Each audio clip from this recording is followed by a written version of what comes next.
Yan, hello guys, good morning and welcome back po sa aking channel. So ngayon guys ay April 22, Wednesday. So mag-unbox ako guys ng aking gamis kasi wala na akong gami. So ito talaga guys, hanapin to sa tindahan sa mga bata. Mag-unbox tayo. Ang ano lang to guys, per kilo. Ang isang pack. Ang isang pack nasa 140. Kung gusto nyo rin ng gami guys, maganda may gami sa tindahan kasi pampa-akit sa mga bata. So, binibenta ko siya guys ng 4-5 piso. Tapos yung maliliit, piso lang. Magaan ba? So, ganito guys, pag dumating sa inyo, maganda yung pagkabalot. Makakto.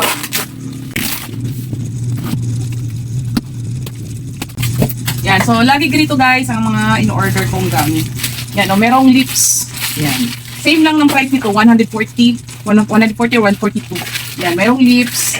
Tapos mayroong worm. Ay, ano pala to? Yung mga letters. Yan. Tapos mayroong worm. Tapos, whale ba to? Shark. Yan o. Tapos, isang cola. Yan. Ito lang yun guys. Limang gamis lang. Yan. So, bentahan ko guys, 4-5 piso na. So, ito yung lagayan ko dito sa aking, dito ko siya nilalagay guys, oh. So, wala na akong gamis. Yan, wala na, stocks. So, kumusta ang ating mga tindahan guys? Medyo matumal, di ba? Pero laban tayo kasi siguro talagang matumal. Matumal lang talaga siguro. Aside dito siguro sa tumal, lalo na sa mga, like sa katulad sa atin na may mga bagong mga sulputang mga tindahan, di ba? So, yun talaga, bawas din ng customer. Pero okay lang, ganun talaga ang buhay. At least guys, bumabawi kami sa GCash at sa load. So, like kung sinasabi yun, bumabawi talaga. Kasi, sa awan ng Diyos guys, hindi pa naman sila nag-GCash naglo-load.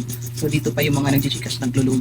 Tsaka yung ice cream natin, since nga mainit ang panahon, ice cream, mga bata.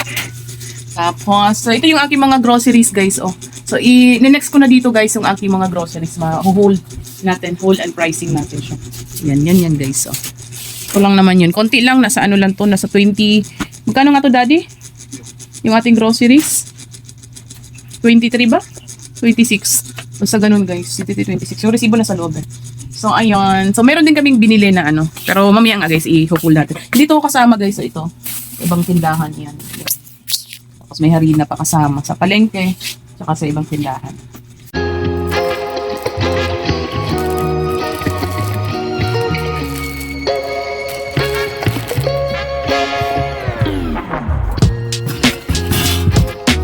So, timbangin natin guys kung 1 kilo ba talaga siya. Ayun, more than pa nga siya. Ito yung cola. Yan. Ito yung mga natin guys, nilinis ko na. Nugasan ko na yung ating mga lagayan. Ito naman yung whale. Yan, more than 1 kilo naman siya. Tapos ito. Yan, ganun talaga yung timbang niya. Yan.